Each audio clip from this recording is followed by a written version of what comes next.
Doctor Babasaheb Ambedkar open university.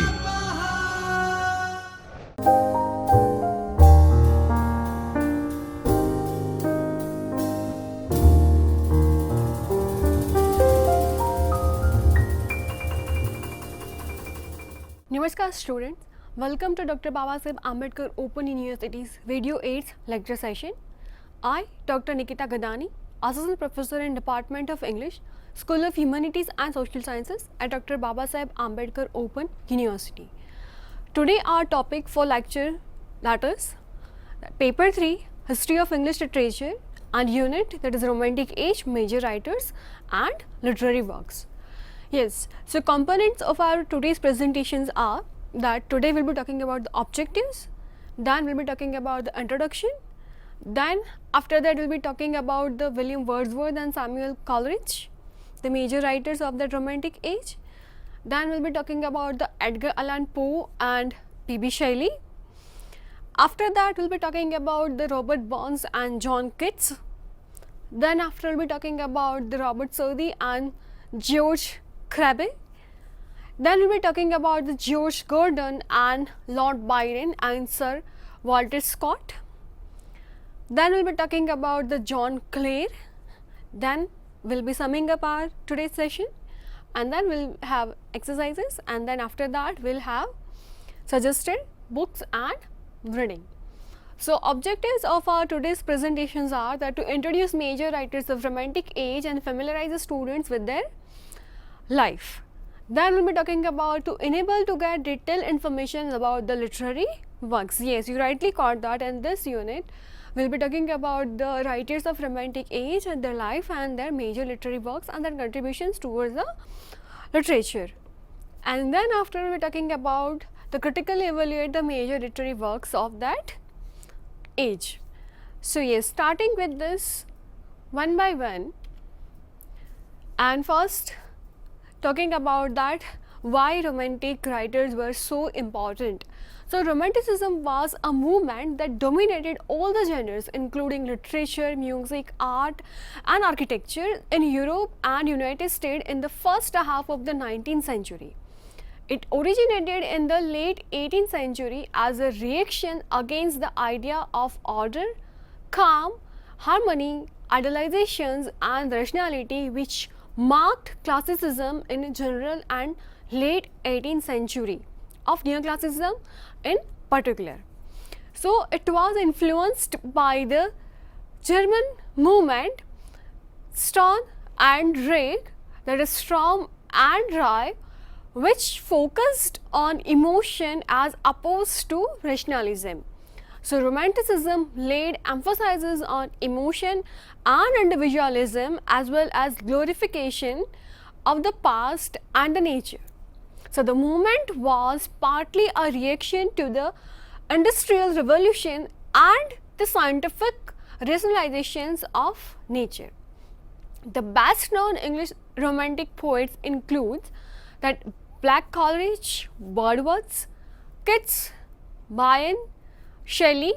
Like in America, the most famous romantic poet was Edgar Allan Poe, while in France it was Victor Maria, and then he was the leading figure of the movement. So here are the most famous romantic poets and their best known works that we'll be talking about one by one. So first we'll be starting with the William Wordsworth. Yes, so Wordsworth along with Coleridge launched the Romantic Age in English literature with the publications of lyrical ballads in 1798. The years 1797 to 1808 are now recognized as the best years of the Wordsworth and are known as his great decade. So after struggling initially, Wordsworth became one of the most renowned poets in his later years and was appointed Poet Laureate of Britain in 1843. So the brilliant and autobiographical epic is widely regarded by critics as his greatest work, though his most popular poems is perhaps I Wandered Lonely as a Cloud, commonly known as the Daffodils. So William Wordsworth is considered as a pioneer of Romanticism and one of the greatest poets in English literature. His famous poems includes Daffodils, Titian Abbey, the Prelude in 1850, and he remained a formidable presence in his later years. In 1837, the Scottish poet and the playwright Joanna Baillie reflected one of her long acquaintances with Wordsworth. He looks like a man that one must not speak to unless one has some sensible thing to say. However, he does occasionally converse cheerfully and well, and when one knows how benevolent and excellent he is, it disposes one to be very much pleased with him. In 1838, Wordsworth received an honorary doctorate in civil law from the University of Durham, and following years he was awarded the same honorary degree by the University of Oxford when John Cable praised him as the poet of humanity. And praise is greatly appreciated by the Wordsworth. So it has been argued that Wordsworth was a great influence on Cable immensely popular book of the devotional poetry, The Christian Year, that in 1827 too. So in 1842, the government awarded him a civil list pensions of $300 a year. So following the death of Robert Southey in 1843, Wordsworth became poet laureate. He initially refused the honor, saying that he was too old, but accepted when the Prime Minister Robert Peel assured him that you shall have nothing required of you. Wordsworth thus became the only poet laureate to write no official verses. The sudden death of his daughter Dora in 1847 at the age of 42 was difficult for the aging poet to take, and in his depression he completely gave up writing new material. Another writer we have, that is Samuel Taylor Coleridge, and along with William Wordsworth, Coleridge is credited with the founding the Romanticism movement in England. In 1797, the two friends broke the decorum of neoclassical verses with daring original poetic works which laid emphasis on emotion and glorification of nature. So the following year, the collection of poetry, Lyrical Ballads, was published, and though the immediate reaction to Lyrical Ballads was modest, it is now considered a landmark work which changed the course of English literature and poetry by launching the influential Romantic movement. Coleridge is one of the most important figures in English poetry who deeply influenced the major poets of his era, including Wordsworth as well. So among other things, he is credited with the utilizing everyday language to express profound poetic images and ideas. His famous poems includes Kubla Khan, Christabel, and the Rime of the Ancient Mariner in 1798. Now talking about the Robert Southey, he was born in Vine Street, Bristol, to Robert Southey and Margaret Hill. He was educated at the Westminster School, London, and at Balliol College, Oxford. He said of Oxford, all I learnt was a little swimming and little boating. Experimenting with writing, partnership with the Samuel Taylor Coleridge, most notably in their joint compositions of The Fall of Robespierre, Southey published his first collections of the poem in 1794. And the same year, Southey, Coleridge, Robert Lowell, and several others discussed creating an idealistic community on the banks of the river in America. So, he was an English poet of the Romantic school and one of the Lakes poets, along with the William Wordsworth and Samuel Taylor Coleridge, and England's poet for the 30 years from 1813 until his death in 1843. So, although his fame has been eclipsed by that of the Wordsworth and Coleridge, his works still enjoy some popularity. His poetry includes the Inchpaki Rock, After Blenheim, and many more. So now talking about the Edgar Allan Poe, that widely regarded as a central figure of the Romanticism in the United States. Edgar Allan Poe is one of the most influential and famous figures of American literature. His poem appears throughout popular cultures and lines from them are often quoted.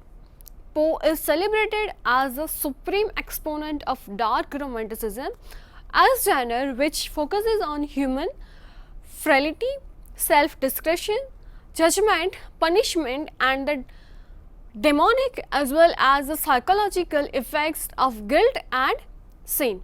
One of the prominent themes in his poem is the death of young, beautiful, and dearly loved woman, which he called the most poetic topic in the world. The best known poem of the Poe is The Raven. The influenced numerous later work, including the famous painting Nevermore by Paul. And apart from being one of the most famous poets, Edgar Allan Poe is considered the inventor of the detective fiction genre and an important contribution to the emerging genre of the science fiction. His poems includes The Raven in 1845, Annabel Lee, and The Dream Within a Dream. So now moving ahead with the other writers, that P.B. Shelley, and he considered was one of the leading second generation romantic poets, and he also created and also known for the best of his works, and he also contributed in this movement. He was a controversial writer whose poems are marked by uncompromising idealism and great personal conviction. Though he produced works throughout his life, most publishers and journals declined to publish them for fear of being arrested for either profanity or sedition. As a result, Shelley couldn't gather a mainstream following during his lifetime. However, his popularity grew steadily following his death, and ultimately he achieved worldwide fame and acclaim.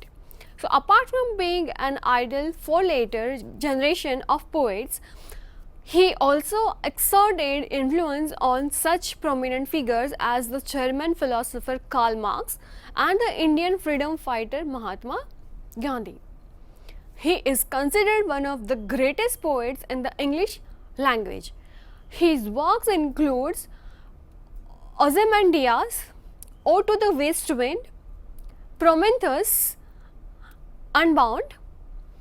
And now talking about the other writers, that is Robert Burns. That Robert Burns is widely regarded as the national poet of the Scotland. He is considered a pioneer of Romanticism who had major influence on the movement. The poetic style of the Burns is marked by the spontaneity and sincerity, and it ranges from love to the intensity of humor and satire. His best known works include Scots Wha Hae, which served as an official national anthem of the Scotland for many years. A Red Rose, among the best known love poems. Robert Burns is the most widely read Scottish poet, and he is celebrated not only in his country but around the world as well. He remains a cultural icon in his nation, and in 2009 he was voted as the greatest Scot by the Scottish public in a vote run by Scottish television channel STV. His famous works includes To a Mouse, A Red Rose. Now moving further with the John Keats. So along with Lord Byron and P.B. Shelley, John Keats was one of the most prominent figure of the second generations of the English Romantic poets. Keats died due to the tuberculosis in 1821 at the age of only 25. So you can imagine that in the very less amount of time he had written so many works. His work was in publications for only 4 years and it was not generally well received by the critics during his lifetime. However, his reputation grew after his death, and by the end of the 19th century, he became one of the most beloved of all English poets. The most famous and acclaimed poems of Keats are a series of 6 odes known as the Odes of 1899, and the most highly regarded among them is to Autumn, which has been called one of the most perfect short poems in the English language. Through his 1819 odes, Keats created a new type of short lyrical poem which influenced later generations. His work includes To Autumn, Ode to a Grecian's On, When I Have a Fears. Now moving ahead with the other writers, that is Robert Southey, and he was closely associated with the Wordsworth and Coleridge and was looked upon as a prominent member with them of the Lake School of the poetry.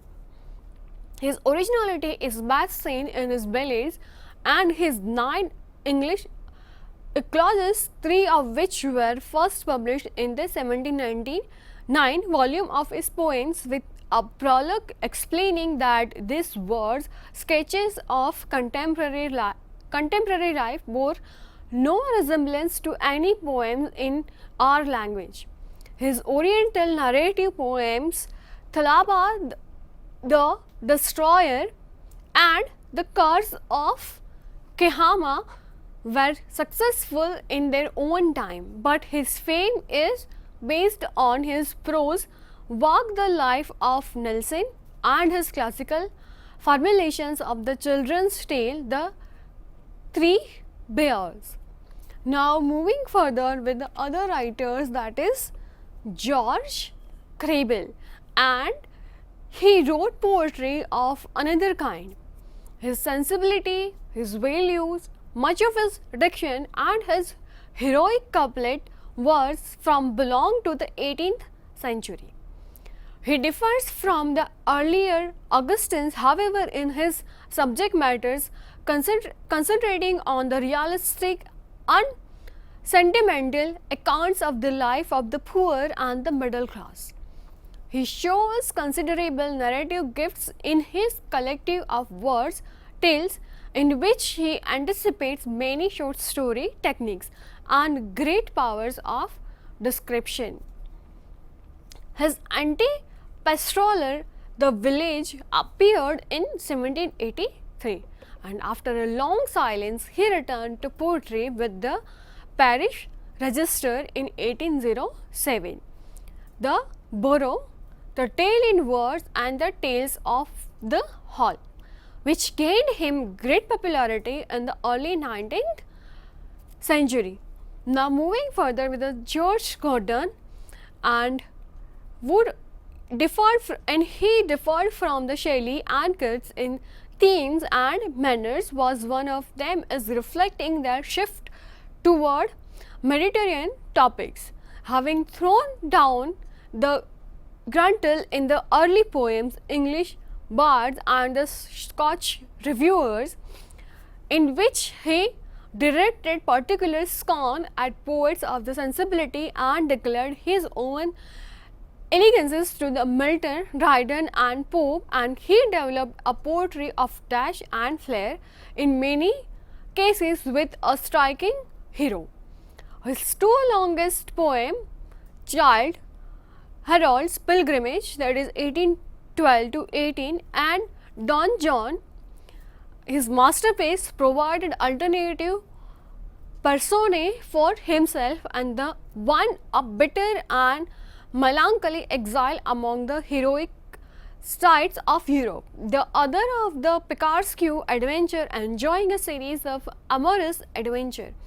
The gloomy and the misanthropic vein was further mined in dramatic poems such as Manfred and the Klein, which helped to secure his reputations in Europe.